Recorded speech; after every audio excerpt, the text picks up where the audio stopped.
Hello friends and fam, enlightened beings, Hardcore Yogi here. So this video is about how to develop multiple skills.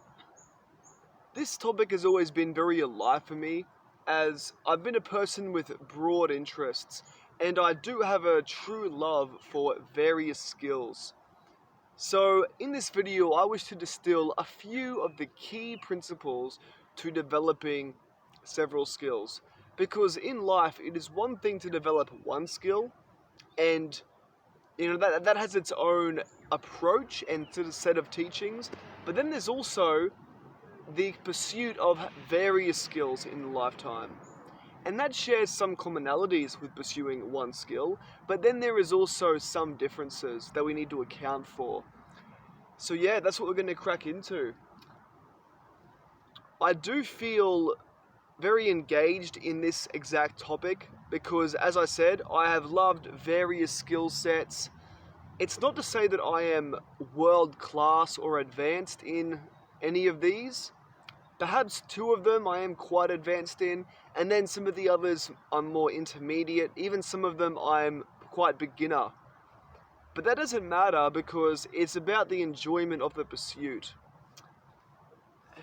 So just to fill you in, some of the skills that I love to develop, which I have developed over the years using some of these methods described, they include various kinds of movement, yoga, strength training, martial arts, various kinds of music, particularly hip-hop, singing, guitar, other things like writing, public speaking. These are just some of the different pursuits that I have, but I believe these principles here can be applied to any range of skill sets. The first principle, number 1 of 5, is life happens in chapters. So it's the insight that life happens in chapters. Now, I believe this teaching is really powerful. It has very broad applications, but particularly for skill development, it's super handy. What this means, or what it allows you to do, is to say, okay, I have, say you have 5 different interests.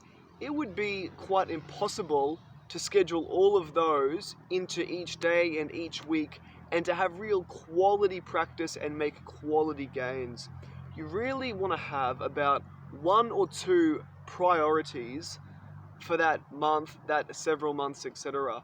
So yeah, when I say life happens in chapters, the idea is that you can decide, okay, for this chapter, my priority is this particular skill set or pursuit, etc.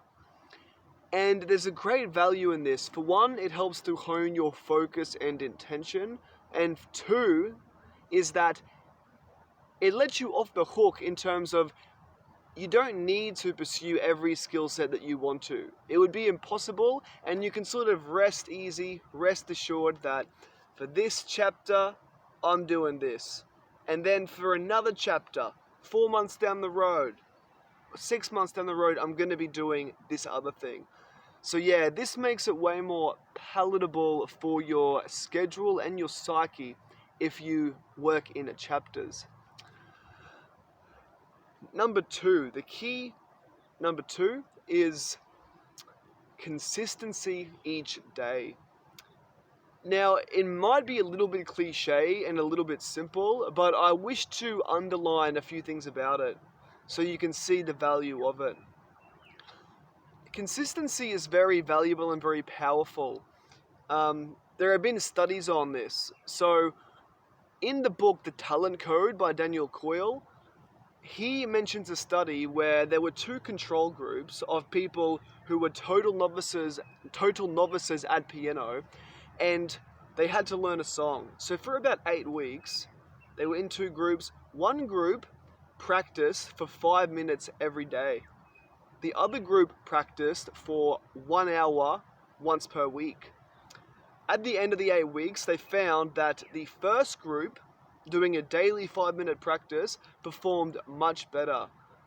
The interesting thing about this is that comparing the 2 groups, It's actually the second group doing an hour a week. They had a higher volume of training per week.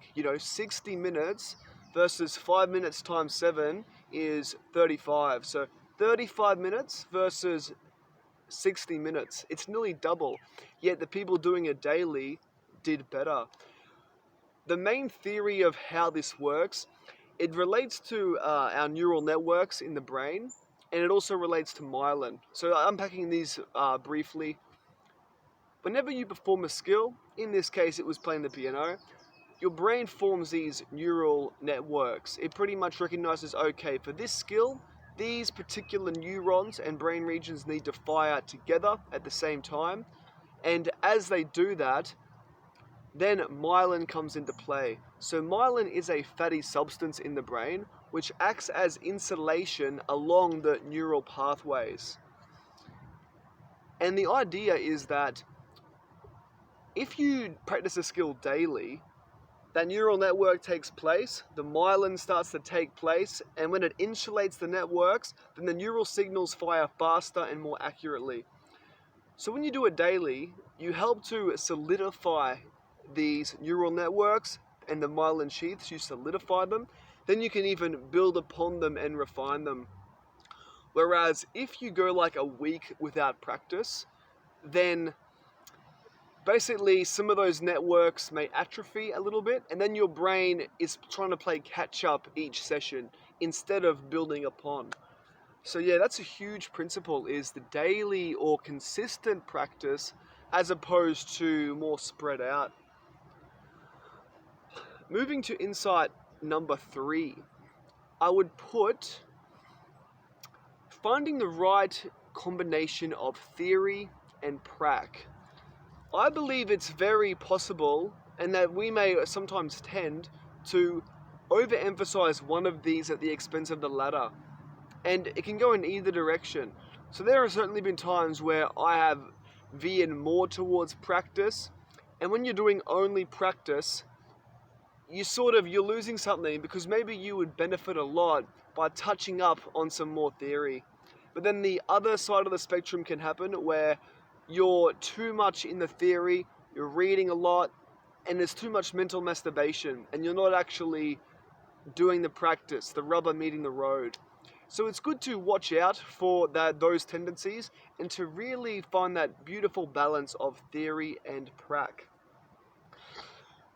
Furthermore, on theory and prac, there's 2 categories of theory. One would be specific skills, so for specific skills, and the other one would be for more general skill development. So what I'm saying is, for each different skill, let's say one is the guitar, there is theory pertaining to that specific skill. So that's the thing to look into, this skill-specific theory. And then the other category is general skill development. So that we already seen one here. In fact, all 5 of these are general.